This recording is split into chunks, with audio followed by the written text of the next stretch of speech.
19 de agosto de 1944. En el corazón de Prusia Oriental, en los bosques sombríos que rodeaban el cuartel general del Führer conocido como Wolfschanze, el general Oberst Alfred Jodl repasaba los informes más recientes procedentes del frente occidental. La atmósfera en la sala de guerra era densa, cargada del humo de los cigarrillos y del eco metálico de los teletipos que escupían datos sobre avances aliados, posiciones perdidas y rutas de abastecimiento en colapso. Los mapas sobre la mesa estaban cubiertos de alfileres rojos que marcaban el retroceso alemán desde Normandía. Las flechas azules que representaban las columnas estadounidenses avanzaban con una velocidad que parecía desafiar la lógica. Aún así, Jodl mantenía la calma. Para él, el ejército americano se había precipitado demasiado lejos de sus bases logísticas, repitiendo, sin saberlo, el mismo error que había destruido a la Wehrmacht en Rusia 3 años antes. Mientras los oficiales susurraban en torno a la mesa, Jodl recordó las cifras que conocía de memoria. Una división acorazada necesitaba 150.000 galones de combustible al día para mantenerse en movimiento. Ninguna fuerza humana podía sostener ese ritmo durante semanas. La distancia entre las playas de Normandía y la punta de lanza del tercer ejército de Patton ya superaba las 400 millas. Ninguna cadena de suministro, por perfecta que fuera, podía cubrir semejante distancia sin romperse. Los alemanes lo habían vivido en carne propia en las estepas rusas, donde los camiones se habían quedado atascados en el barro, los caballos morían de agotamiento y los trenes no podían avanzar porque las vías soviéticas tenían un ancho distinto. Para Jodl, aquello era una ley inviolable de la guerra moderna: la velocidad sin combustible es solo un espejismo. En el interior del Wolfschanze, los cálculos se repetían una y otra vez. Un tanque Sherman americano, según los datos del servicio de inteligencia alemán, consumía medio galón por milla en carretera, y mucho más fuera de ella. Una división de infantería necesitaba unas 700 toneladas diarias de víveres, munición, repuestos y medicinas. Una división blindada superaba las 1000 toneladas. Y Patton, con sus 12 divisiones desplegadas en un frente de 60 millas, requería cada día al menos 12.000 toneladas de suministros. Era, desde la perspectiva alemana, una imposibilidad física. El generalmajor Siegfried Westphal, jefe de Estado Mayor de von Rundstedt, había escrito en un memorando fechado el 20 de agosto, incluso si los estadounidenses tuvieran camiones ilimitados, que no los tienen, carreteras perfectas, que tampoco, y una tasa de averías nula, imposible, no podrían sostener su ofensiva más de 48 horas. Las leyes de la física no se negocian. Nadie en la sala lo contradijo. Las experiencias en el este habían enseñado a la Wehrmacht que toda ofensiva termina donde se agota el combustible. Mientras tanto, los mensajes interceptados confirmaban que el tercer ejército de Patton había avanzado casi 600 millas en un mes. El propio Jodl lo consideraba una locura. Calculó que, para mantener su ritmo, los estadounidenses debían mover más de 12.000 toneladas diarias desde las playas hasta la vanguardia, a través de carreteras bombardeadas y puentes destruidos. Aquello era, según la ciencia militar alemana, insostenible. Por eso, la conclusión de la reunión fue optimista: Patton se detendría pronto. El ejército alemán tendría tiempo de reagruparse a orillas del Sena, fortificar posiciones y tal vez resistir hasta el invierno, esperando que el clima y el agotamiento hicieran el trabajo que las divisiones ya no podían hacer. Nadie en aquel búnker de concreto podía imaginar que, a poco más de 120 millas de distancia, un rugido constante estaba naciendo. Miles de motores americanos vibraban en sincronía, llenando las carreteras de Normandía con un rumor que se oía día y noche. Eran 5.958 camiones que empezaban a moverse en una operación sin precedentes. Los conductores, en su mayoría jóvenes afroamericanos que ni siquiera podían comer junto a sus compañeros blancos en los Estados Unidos segregados, se preparaban para algo que ni los mejores cerebros del Estado Mayor alemán podían concebir.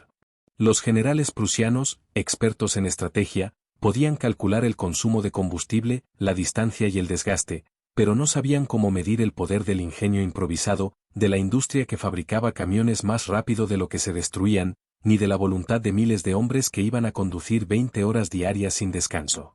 En sus mapas, las líneas del frente eran frías, matemáticas, rígidas.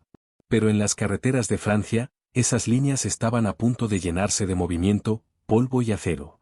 En 72 horas, los tanques que debían haberse detenido por falta de gasolina irrumpirían en las defensas del Sena. En una semana, París sería liberada. En un mes, La frontera alemana quedaría al alcance. Esa noche, mientras Jodl cerraba su carpeta y se retiraba al despacho, el sonido de la lluvia golpeaba el techo de zinc. No sabía que en el oeste llovían también camiones. Una marea mecánica que no se detendría hasta que el Reich se derrumbara. Lo que para él eran ecuaciones y estadísticas se convertiría, para el mundo, en la prueba definitiva de que la guerra moderna no la gana quien tiene más tanques, sino quien puede mantenerlos en marcha. Los alemanes lo aprenderían demasiado tarde, cuando la serpiente de acero llamada Red Bull Express comenzara a deslizarse sobre las carreteras francesas, brillando bajo los faros prohibidos de una logística que cambiaría para siempre la historia militar. El amanecer del 25 de agosto de 1944 encontró a un grupo de oficiales reunidos en un viejo château francés cerca de Le Mans. Las paredes aún conservaban los impactos de metralla y el olor a pólvora mezclado con el del café instantáneo que hervía sobre cocinas improvisadas. En la mesa principal, el teniente coronel Laurinelle Williams, responsable del servicio de transporte motorizado del ejército estadounidense, desplegó mapas, listas de consumo y cálculos que parecían condenar la ofensiva de Patton a una pausa inevitable. Las carreteras estaban saturadas, los ferrocarriles aún inutilizables por los bombardeos, y los depósitos avanzados no podían sostener el ritmo del frente. Pero Williams no era un teórico, sino un hombre de acción, acostumbrado a resolver problemas con motores y rutas, no con planillas de Excel ni doctrinas logísticas. Señores, dijo con voz firme, el método tradicional está muerto. Si queremos mantener al tercer ejército avanzando, debemos crear algo nuevo, algo que los manuales dirían que es imposible. La sala quedó en silencio. Los capitanes y mayores lo miraban incrédulos mientras él trazaba sobre el mapa dos líneas rojas paralelas. Una será solo de ida, la otra solo de vuelta. Camiones circulando sin cesar, día y noche. Cero detenciones, excepto para repostar o reparar. 20 horas de conducción por cada 24. Quien se quede atrás, sale del convoy. Quien falle, se aparta. El plan recibió un nombre tomado de los trenes prioritarios de carga en los Estados Unidos, Red Bull Express, el expreso bola roja. En la jerga ferroviaria, una Red Bull Freight era una entrega que tenía prioridad absoluta sobre todo lo demás. El concepto se trasladaría a las carreteras francesas con una audacia que desafiaría a toda lógica militar. La idea era sencilla y suicida a la vez, crear una autopista de un solo sentido que partiera desde los puertos de Cherburgo y Omaha hacia el frente del Sena, donde los tanques de Patton pedían gasolina a gritos. Las especificaciones eran vertiginosas, 2 carreteras paralelas, una para camiones cargados, otra para los que regresaban vacíos, intervalos de salida de 5 minutos, velocidad mínima obligatoria de 35 millas por hora, luces encendidas durante toda la noche, violando toda norma de ocultamiento. Y puestos de mantenimiento móviles cada 50 millas para reparar averías sin detener el flujo. Los military police tendrían órdenes estrictas de apartar a cualquier vehículo que descendiera por debajo de 25 millas por hora. Era una danza de acero y combustible que debía sostener el movimiento de un ejército entero. El coronel Charles O'Thrasche, al mando de la Advanced Section Communication Zone, ACSEC, revisó los cálculos con escepticismo. Para mantener el flujo continuo harían falta 140 compañías de transporte, casi 6.000 camiones en operación simultánea y una disponibilidad mecánica del 90%. Es imposible, murmuró. Ningún texto de logística ha descrito algo así. Pero la frase apenas había terminado de pronunciarse cuando la maquinaria estadounidense empezó a moverse. En 36 horas, la teoría se transformó en realidad.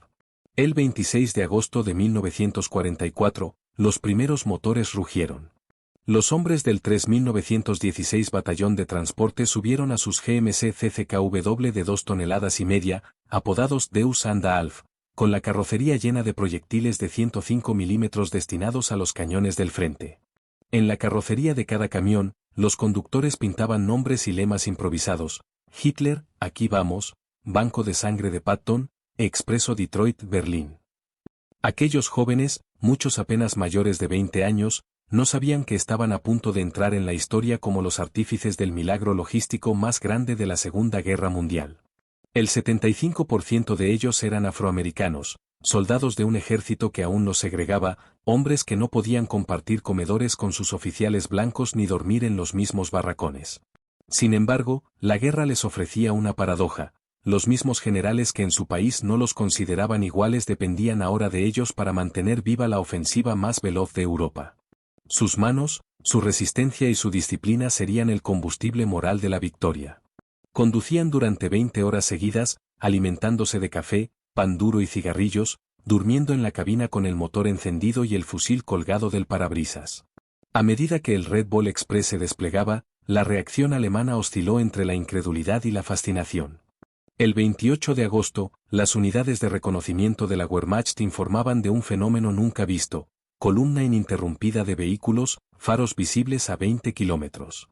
Sin distancias de seguridad, sin apagón nocturno. Aproximadamente 1000 vehículos por hora. En sus informes, los oficiales concluían que los americanos habían perdido la disciplina militar. Para ellos, avanzar con luces encendidas equivalía a suicidio. Un solo bombardeo podría haber destruido cientos de camiones. Sin embargo, los convoys seguían avanzando sin pausa, ignorando los cielos enemigos, confiando en la supremacía aérea aliada y en la velocidad como mejor defensa. El general Edgar Feuchtinger, comandante de la 21ª División Panzer, observó desde un bosque cercano al río Orne la interminable línea de luces y motores. Su informe al alto mando fue casi una confesión de desconcierto: el enemigo opera un sistema de abastecimiento más allá de nuestra comprensión. No se detienen. No ocultan. No siguen las reglas que nosotros enseñamos. No es ciencia militar, es producción en masa convertida en guerra. Aquel día, la doctrina alemana se quebró en silencio. Lo que los prusianos veían como caos era, en realidad, la expresión más pura del poder industrial estadounidense, una civilización que había aprendido a transformar la abundancia en estrategia. El Red Bull Express acababa de nacer, y su rugido mecánico era la banda sonora de una nueva era bélica. En la primera semana, del 25 al 31 de agosto, la operación transportó 89.939 toneladas de suministros, con una media diaria de 12.848 toneladas a lo largo de una ruta de casi 700 millas ida y vuelta. Los propios camiones consumieron 300.000 galones de gasolina cada día solo para mantener el flujo, un gasto que habría horrorizado a cualquier intendente europeo. Pero en el ejército de los Estados Unidos, el desperdicio era parte del cálculo. Lo importante no era ahorrar, sino llegar. Y llegaban. Desde los bosques de Prusia Oriental, los generales alemanes aún creían que el avance aliado colapsaría por falta de combustible.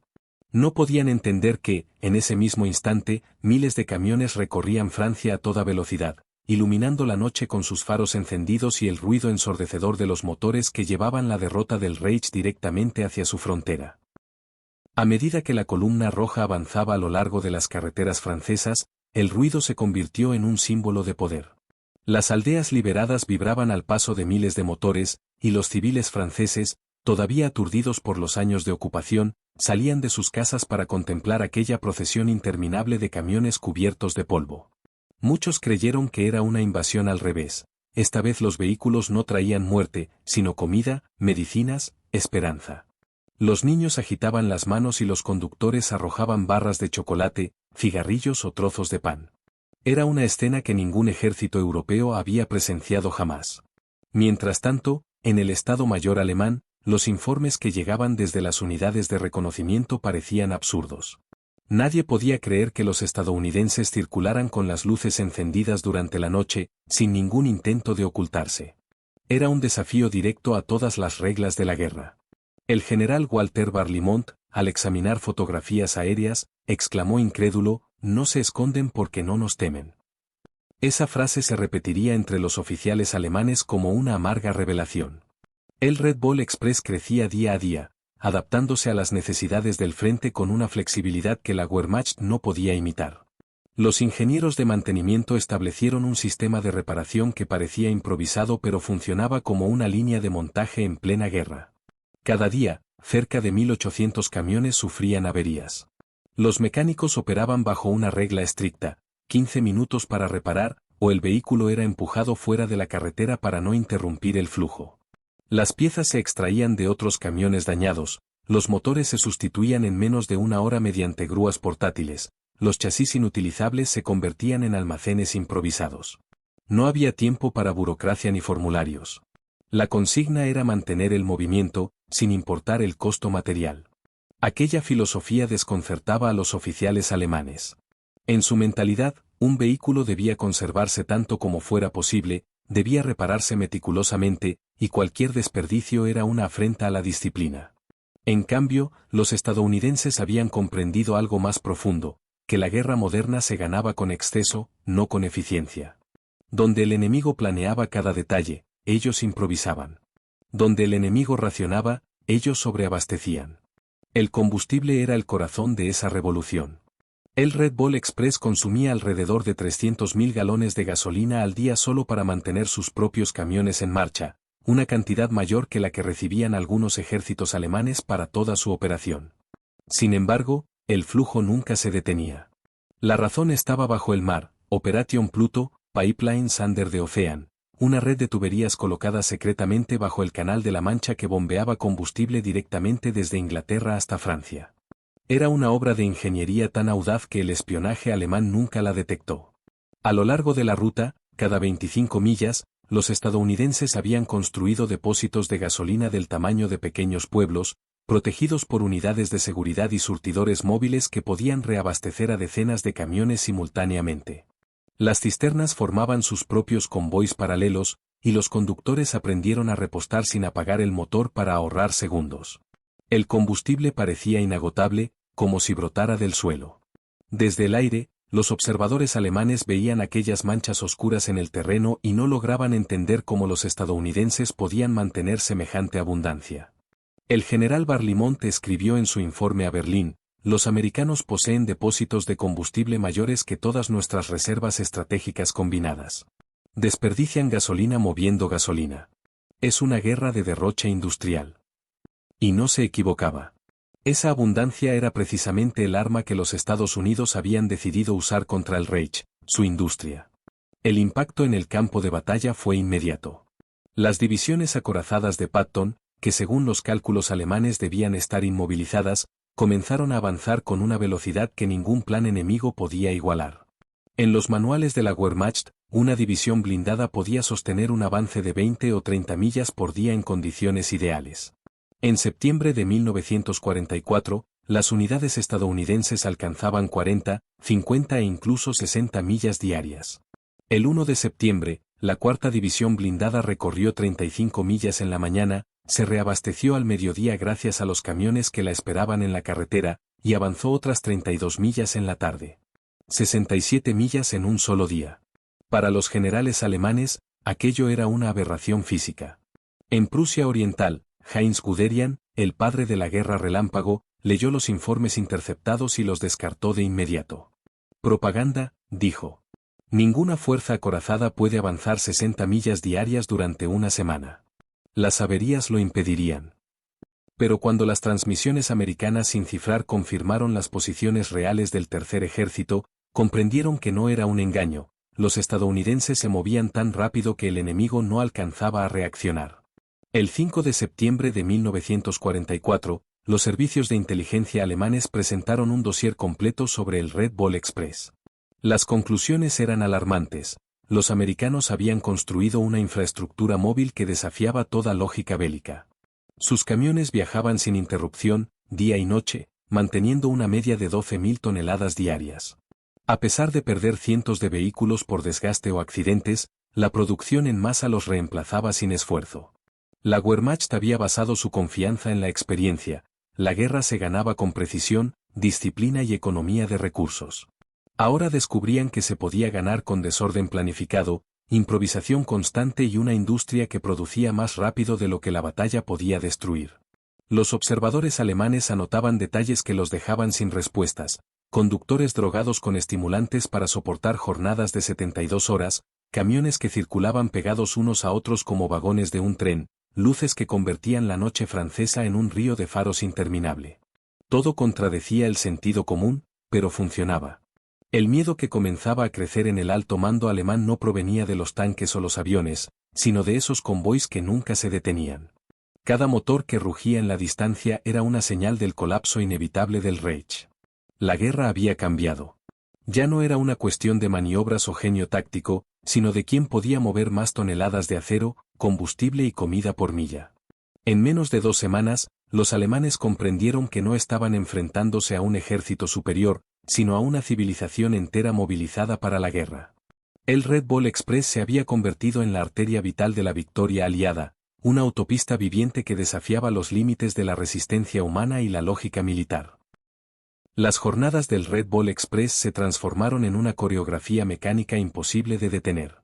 De día, las carreteras francesas parecían ríos de polvo y acero; de noche, las luces de miles de camiones iluminaban la oscuridad como una constelación terrestre. Los motores rugían sin cesar, las bocinas servían como señales, y los conductores aprendieron a comunicarse con destellos de faros o toques de claxon, creando un lenguaje propio. Las paradas eran breves, casi rituales: llenar el depósito, revisar el aceite, tragar una taza de café tibio y volver al volante. Cada minuto detenido era un obstáculo para los tanques de Patton, y cada galón entregado podía significar el avance o la detención de un ejército entero. El 5 de septiembre de 1944, las estadísticas del Red Ball Express eran un desafío a la comprensión. En tan solo 10 días de operación, habían transportado casi 90.000 toneladas de suministros y mantenían un promedio diario superior a las 12.000. A cualquier observador europeo, esa cifra resultaba absurda. Los convoys partían cada 5 minutos desde la terminal occidental y regresaban en sentido contrario sin descanso. Cada viaje completo, ida y vuelta, abarcaba casi 700 millas y se completaba en menos de 30 horas. Los mecánicos improvisaban talleres a cielo abierto, los cocineros montaban cantinas sobre ruedas, y las patrullas militares regulaban el flujo con señales luminosas para evitar choques en la oscuridad. Era una ciudad en movimiento, un organismo metálico que respiraba gasolina y humo. Los alemanes, que seguían observando con asombro aquel fenómeno, no entendían cómo un sistema tan caótico podía mantener una eficiencia creciente. Los informes interceptados hablaban de innovaciones constantes. Los conductores idearon métodos para optimizar el tiempo; algunos cargaban piezas de repuesto en la cabina, otros fabricaban soportes para bidones adicionales de gasolina, e incluso se usaban los camiones averiados como almacenes temporales a la orilla del camino. El principio era simple: ningún vehículo debía quedar inmóvil en medio de la ruta principal. Si no se podía reparar en 15 minutos, se empujaba al costado y se seguía adelante. En lugar de provocar desorden, esta disciplina del movimiento perpetuo se volvió la clave del éxito. La Wehrmacht, que todavía dependía en un 80% de transporte con caballos, se vio superada por una realidad que jamás había contemplado. Mientras los estadounidenses convertían carreteras destruidas en autopistas improvisadas, los alemanes aún confiaban en vagones y mulas. En septiembre, el contraste entre ambos sistemas era tan grande que los propios oficiales alemanes comenzaron a describirlo como una batalla entre siglos, el 19º contra el 20º. El general Walter Barlimont, en un nuevo informe al alto mando, escribió con resignación: los americanos no combaten con tropas, combaten con fábricas. Cada camión es una extensión de su industria. Lo que para nosotros es un vehículo, para ellos es un engranaje reemplazable de una máquina infinita. Sus palabras definieron el cambio que la guerra había sufrido. La logística había dejado de ser un simple apoyo para convertirse en el arma principal. La fuerza moral de los conductores también se había convertido en una leyenda dentro de las propias filas aliadas. Conducían durante 72 horas seguidas, sin relevo, sostenidos apenas por pastillas estimulantes y la determinación de no fallar. Dormían con la cabeza sobre el volante, despertaban con el rugido del motor, y seguían conduciendo a través del barro, las ruinas y las lluvias otoñales. Las condiciones eran brutales. Los caminos franceses, aún plagados de cráteres, se volvían trampas mortales; los frenos se recalentaban, las cajas de cambio se fundían, los neumáticos explotaban por la sobrecarga.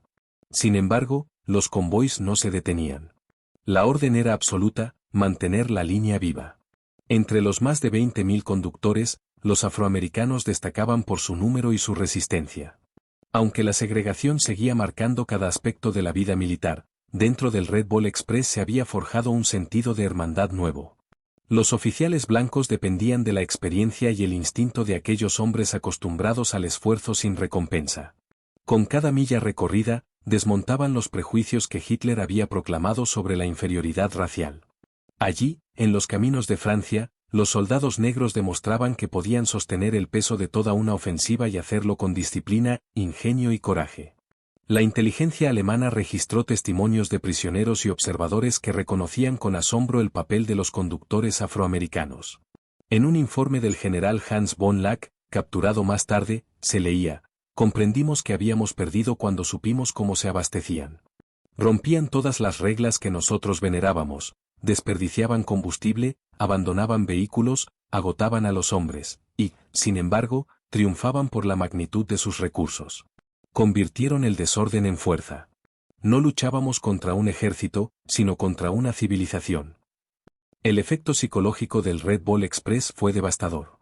Los soldados alemanes escuchaban por las noches el rumor constante de motores a lo lejos. Aquella vibración incesante les recordaba que los americanos nunca se quedaban sin nada.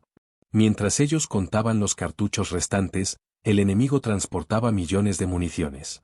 Las tropas comenzaron a llamar a ese sonido la corriente infinita.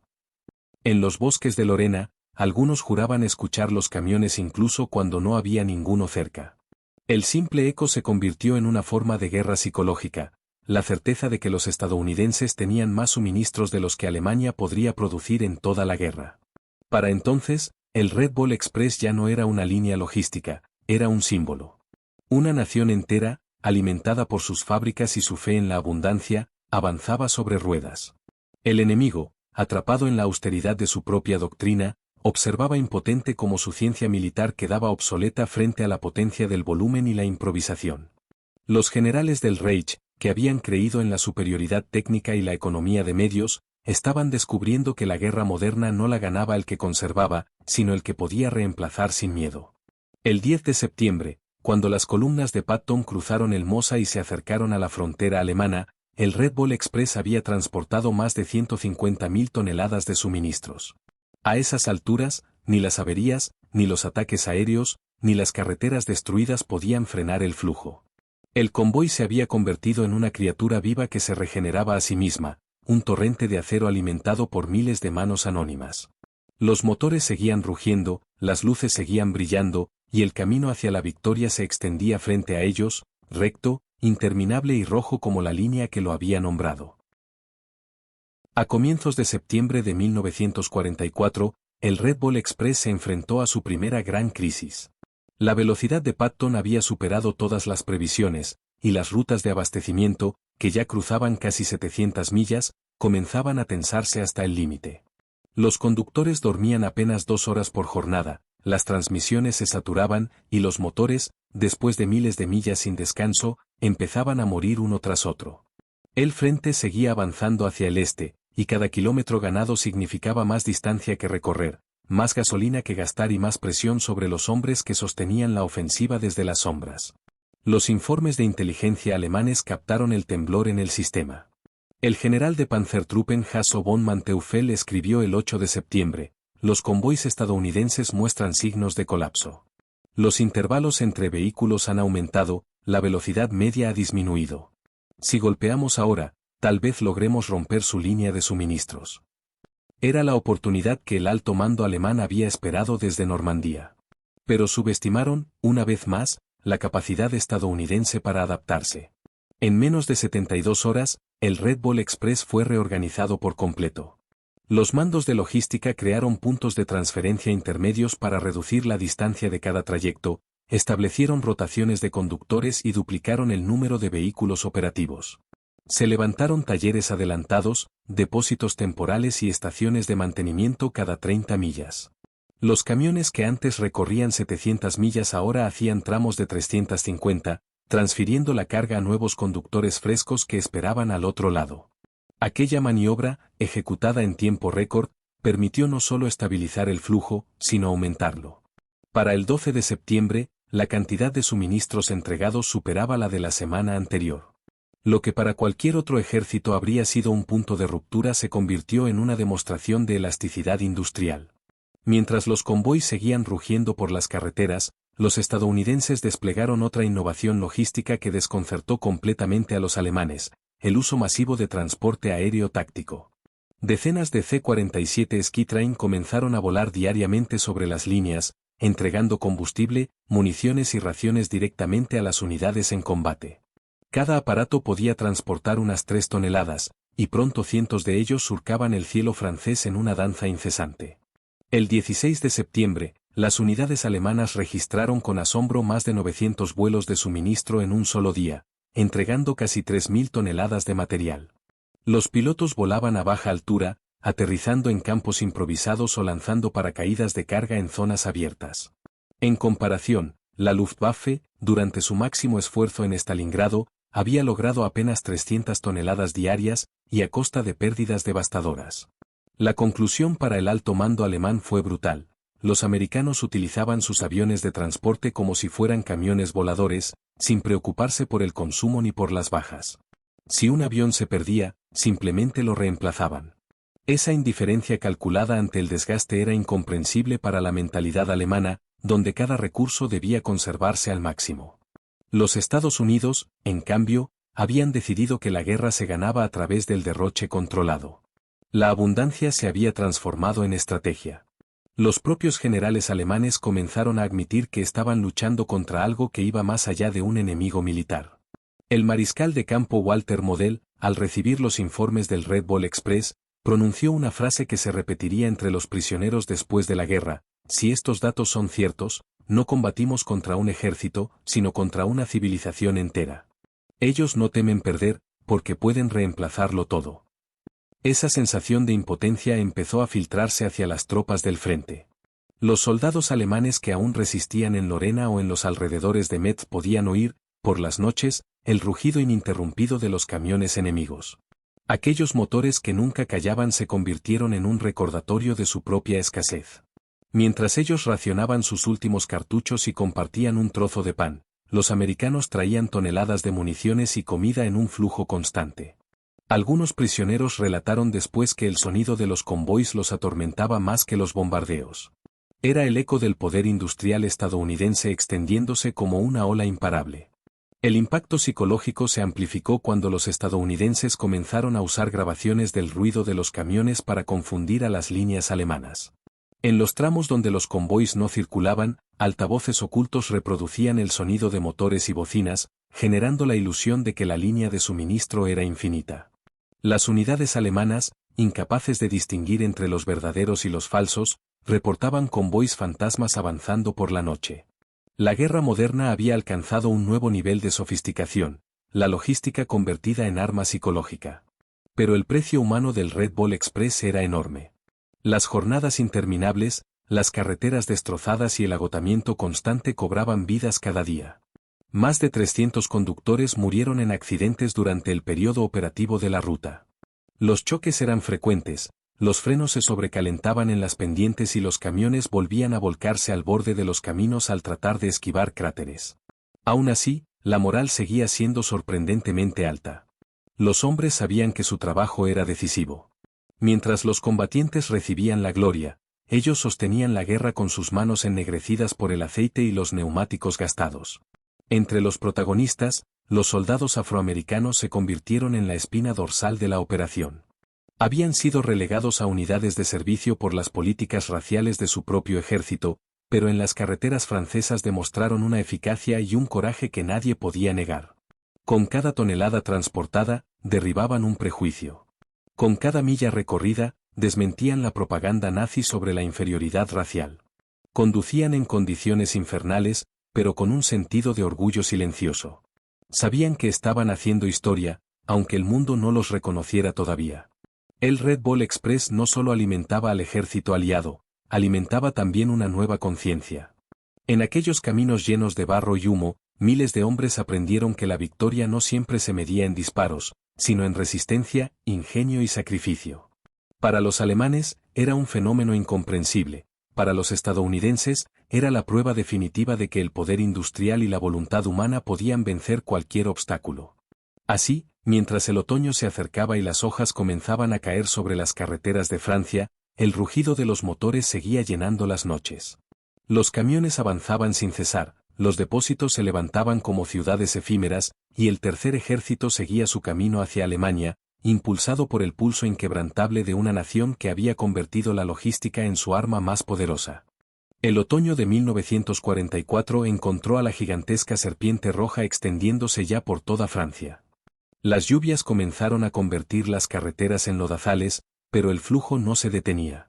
El Red Ball Express había dejado de ser un experimento, se había transformado en una civilización móvil, una red viva que respiraba humo de diésel y se alimentaba de disciplina. A lo largo de sus rutas, los ingenieros del ejército estadounidense levantaban nuevos puentes, reforzaban caminos y construían talleres improvisados.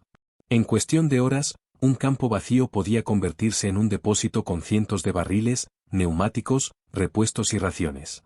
Lo que para cualquier otro ejército habría requerido semanas de planificación, para ellos era cuestión de voluntad y maquinaria.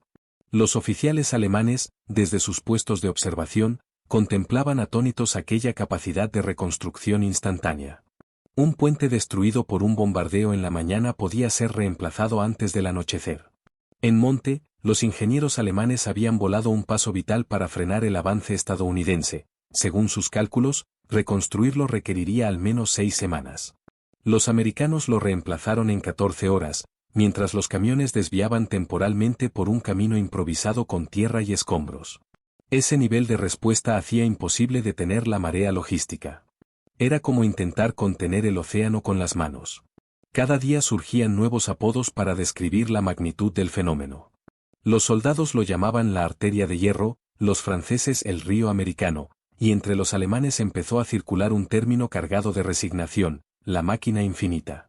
Los informes del ejército alemán señalaban que los estadounidenses habían alcanzado un grado de improvisación que desafiaba cualquier sistema tradicional. No existían reuniones previas ni largos procesos de planificación, simplemente actuaban. Un oficial capturado en septiembre lo resumió con amargura: nosotros necesitábamos planos, ellos solo necesitaban motores. El ritmo de consumo era aterrador incluso para los propios americanos. En solo un mes de operaciones, el Red Ball Express había destruido o inutilizado más de 5.000 vehículos. Los neumáticos se desgastaban en días, los motores se reemplazaban por centenas, y el combustible gastado era tan abundante que los oficiales de intendencia lo medían ya no en galones, sino en ríos. Sin embargo, la cadena nunca se interrumpía. Cada barco que llegaba a los puertos liberados traía centenares de nuevos camiones GMC, directamente desde las fábricas de Detroit. La producción estadounidense superaba cualquier tasa de pérdida imaginable. Si un vehículo se incendiaba, se reemplazaba sin burocracia; si un conductor moría, otro tomaba el volante en cuestión de horas. Esa indiferencia hacia la escasez era el verdadero secreto del poder americano. La guerra se libraba con exceso, no con prudencia. El efecto en el frente era devastador. Las divisiones de Patton, alimentadas por aquella red, continuaban su avance casi sin pausa. El general, que exigía velocidad sobre todo, encontró en los conductores de la línea roja su instrumento perfecto. Cada tanque que se movía, cada cañón que disparaba, lo hacía gracias al combustible entregado por hombres anónimos que recorrían Francia sin ver el frente pero sabiendo que lo sostenían. Los soldados empezaron a llamar a los convoys el latido del ejército, porque su ruido constante era la señal de que la guerra seguía avanzando. En el otro extremo, la Wehrmacht se hundía en el agotamiento. Las divisiones carecían de combustible, los caballos morían en los caminos embarrados y las columnas motorizadas quedaban inmóviles por falta de repuestos. Mientras los americanos reemplazaban un motor en 40 minutos, los alemanes tardaban días en reparar un camión. En los informes del mariscal de campo Albert Kesselring se reconocía que el enemigo había alcanzado una superioridad logística más decisiva que cualquier ventaja táctica. Los generales comenzaron a comprender que la batalla por Europa ya no se decidía con cañones, sino con motores. En el interior del Red Ball Express, el cansancio y el orgullo coexistían. Los conductores eran conscientes del precio que pagaban: accidentes, fatiga, noches interminables. Pero también sabían que estaban haciendo historia. Cada milla recorrida era un paso más hacia Alemania. Algunos escribían cartas que nunca enviaron, describiendo el paisaje de ruinas que dejaban atrás, los pueblos agradecidos que los recibían con pan y vino, y los niños que corrían detrás de los camiones gritando chocolate. Aquellos hombres, que en su país aún eran ciudadanos de segunda clase, se convirtieron en héroes sin medallas. En los descansos breves entre rutas, compartían música, reparaban motores y hablaban del día en que podrían regresar a casa sabiendo que habían sido indispensables. Las unidades de ingeniería seguían expandiendo la red. Nuevas rutas paralelas aparecieron para aliviar la congestión: la White Ball Express entre Rouen y París, la Green Diamond desde Cherburgo hacia los puntos ferroviarios, y la Red Lion entre Bayeux y Bruselas. Cada una surgía en cuestión de días, marcada con señales de colores que los conductores seguían sin mapas. Era una telaraña de carreteras americanas sobre suelo europeo. Ningún ejército en la historia había creado una infraestructura tan vasta y temporal al mismo tiempo. Los alemanes que caían prisioneros y eran asignados a labores de carga quedaron desconcertados al ver el sistema desde dentro. Trabajaban bajo las órdenes de sargentos afroamericanos que organizaban los turnos con precisión implacable, calculaban pesos, supervisaban reparaciones y daban órdenes con autoridad. Para muchos prisioneros, aquello fue el golpe final a la propaganda racial del Tercer Reich. Habían sido educados para creer en su superioridad, y ahora obedecían a hombres a quienes su gobierno consideraba inferiores, pero que demostraban una competencia y una humanidad que los dejaba sin palabras. La superioridad logística americana no solo destrozó la economía de guerra alemana, también fracturó su moral. Los comandantes comprendieron que ningún plan de contraofensiva podría sostenerse sin combustible ni reemplazos. En las reuniones del alto mando se repetía un pensamiento desesperado: si destruimos 100 camiones, construirán 200. Los cálculos eran inútiles. Los americanos habían convertido la industria en un arma de destrucción total, una máquina que no dormía, no se cansaba y no conocía la palabra escasez. Para finales de septiembre, la Ruta Roja había transportado más de 400.000 toneladas de suministros. Cifras que ningún otro ejército del mundo habría creído posibles. Cada tonelada representaba un disparo, una ración, una marcha más hacia el corazón de Alemania. La guerra relámpago que los nazis habían inventado en 1939 estaba siendo derrotada por una versión industrial más perfecta, alimentada no por fanatismo sino por gasolina y acero. Los tanques de Patton rodaban sobre una corriente inagotable de esfuerzo humano y máquinas de Detroit. A medida que el frío comenzaba a caer sobre Europa, las luces de los camiones continuaban brillando sobre las carreteras húmedas. El barro se congelaba en los guardabarros, los hombres conducían con guantes empapados y el vapor del aliento se mezclaba con el humo de los motores. Pero nada se detenía. En cada curva, en cada pueblo destruido, una línea ininterrumpida de faros marcaba el camino de la victoria. El invierno de 1944 cayó sobre Europa con una crudeza que habría paralizado a cualquier ejército. Las lluvias se transformaron en aguanieve, las carreteras en pistas heladas, y el viento helado soplaba entre los escombros de las aldeas. Las condiciones parecían imposibles para mantener el flujo logístico, pero los camiones del Red Ball Express siguieron rodando. Con cadenas en las ruedas y mantas atadas sobre los capós para mantener calientes los motores, los conductores desafiaron el frío y la fatiga con la misma obstinación con la que habían enfrentado el cansancio y el peligro. El manual alemán afirmaba que el transporte sobre ruedas era inviable por debajo de 10 grados bajo cero. Los americanos lo demostraron falso noche tras noche, con faros encendidos en medio de tormentas de nieve. Los alemanes observaron incrédulos cómo los convoys avanzaban incluso cuando las divisiones blindadas quedaban atrapadas por el hielo. La guerra, que durante años habían dominado con precisión matemática, se les escapaba entre las manos. Ya no bastaba la disciplina ni la estrategia, la supremacía del enemigo se había vuelto industrial, casi elemental. Era un enemigo que no podía agotarse. Los prisioneros alemanes capturados en el frente occidental describían con asombro el mismo espectáculo: carreteras iluminadas de extremo a extremo, motores rugiendo en todas direcciones, un flujo que no se interrumpía ni un instante. Uno de ellos escribió en su interrogatorio: escuchábamos los camiones americanos todas las noches. Sabíamos que por cada uno que caía, había 10 nuevos viniendo. En ese sonido entendimos que todo estaba perdido. Cuando la ofensiva de las Ardenas se preparaba en diciembre, el Red Ball Express ya había transportado más de 400.000 toneladas de suministros. Había durado 82 días, entregando combustible, municiones, alimentos y esperanza a un ejército que parecía moverse con la misma velocidad que su sombra. Durante su operación, consumió más de 50 millones de galones de gasolina y recorrió más de 120 millones de millas tonelada. Las cifras superaban cualquier precedente histórico. Pero lo más impresionante no era la cantidad, sino la velocidad con la que la operación podía nacer y desaparecer. Cuando el ferrocarril fue restablecido parcialmente en noviembre, el Red Ball Express se disolvió en 72 horas. 23.000 hombres, 6.000 camiones, cientos de estaciones de mantenimiento y depósitos desaparecieron como si nunca hubieran existido. Los vehículos se reasignaron, los conductores fueron trasladados a otras unidades, y las carreteras quedaron vacías. Solo el olor a combustible y las huellas profundas en el barro testimoniaban su paso. Los generales alemanes que sobrevivieron al desastre reconocieron, en los interrogatorios de 1945, que el Red Bull Express había sido el golpe más devastador contra la moral del Reich. El mariscal de campo von Rundstedt, al analizar los informes capturados, admitió: nuestra estrategia se basaba en que el enemigo se detuviera por falta de suministros. Pero los americanos habían inventado un sistema que hacía irrelevante la distancia. No luchábamos contra soldados, sino contra fábricas con ruedas. Su ayudante, Hans Speidel, resumió con frialdad: el punto culminante del ataque americano nunca llegó. Sus líneas de suministro eran inagotables. Habíamos calculado mal el siglo en el que peleábamos. En mayo de 1945, cuando Alemania firmó la rendición, muchos oficiales nombraron expresamente la operación logística como la causa principal de su derrota. Kesselring, interrogado en Mondorf-Lesbains, lo expresó sin rodeos: no fueron sus tanques ni sus bombarderos los que nos vencieron. Fueron sus camiones. Guderian, el creador del Blitzkrieg, reconoció amargamente que los estadounidenses habían resuelto el problema que él jamás pudo superar: sostener el avance. Nosotros inventamos la guerra relámpago, dijo, pero ellos inventaron la logística relámpago.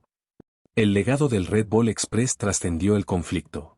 Aquellos 23.000 conductores, en su mayoría afroamericanos, demostraron que el valor no siempre lleva uniforme de combate. Habían recorrido carreteras destruidas, habían dormido sobre el volante, habían desafiado tormentas y fuego enemigo, y, sin embargo, mantuvieron a un ejército entero en movimiento. Muchos no recibieron medallas ni ascensos, pero su labor cambió para siempre la historia militar y también la social. El propio Eisenhower, al visitar la ruta en septiembre de 1944, observó a los hombres exhaustos descargando municiones y dijo en voz baja: estos son los soldados que están ganando la guerra tanto como cualquiera en el frente. Aquella frase marcaría el inicio del proceso de integración racial en las Fuerzas Armadas de Estados Unidos 3 años más tarde. Después de la guerra, miles de esos conductores regresaron a casa con una nueva visión del mundo. Habían dirigido la red de transporte más grande de la historia, y con esa experiencia fundaron compañías civiles de camiones, diseñaron carreteras, planificaron las primeras rutas interestatales. El espíritu del Red Bull Express se transformó en el alma del sistema logístico moderno. Lo que había nacido de la urgencia de la guerra se convirtió en la base de la economía de la paz. En los años posteriores, los historiadores militares comprendieron la verdadera dimensión de lo que había ocurrido. La victoria aliada en Europa no se debía solo al coraje de los combatientes, sino a la capacidad de una nación para convertir su industria en un ejército. El Red Bull Express fue el punto de inflexión donde la logística dejó de ser apoyo y se transformó en estrategia. Allí, en las carreteras destrozadas de Francia, nació la guerra moderna, una guerra de motores, de números y de voluntad. 50 años después, en 1994, el Servicio Postal de los Estados Unidos emitió un sello conmemorativo en honor al Red Bull Express. Los veteranos se reunieron en Washington, muchos ya ancianos, con las manos temblorosas y los ojos húmedos. Hablaron poco, los rugidos de los motores que habían conducido seguían vivos en su memoria. Recordaban las noches sin dormir, el olor del combustible, las risas compartidas a pesar del cansancio. En sus miradas había orgullo y una silenciosa reivindicación. Por fin el mundo reconocía que aquellos camiones habían sido tan decisivos como los tanques o los bombarderos. Las carreteras de Francia aún conservan las marcas de sus neumáticos. Algunas curvas, todavía visibles, muestran las huellas profundas de miles de ruedas que pasaron una y otra vez bajo la lluvia y la nieve. Son cicatrices del esfuerzo que acortó la guerra y salvó incontables vidas. El Red Bull Express demostró que en la era industrial la victoria no pertenece al más valiente, sino al más constante. Mientras los generales alemanes discutían tácticas, los conductores americanos hablaban con el rugido de sus motores. En aquellas rutas iluminadas por faros, a 35 millas por hora, el destino del mundo se decidió.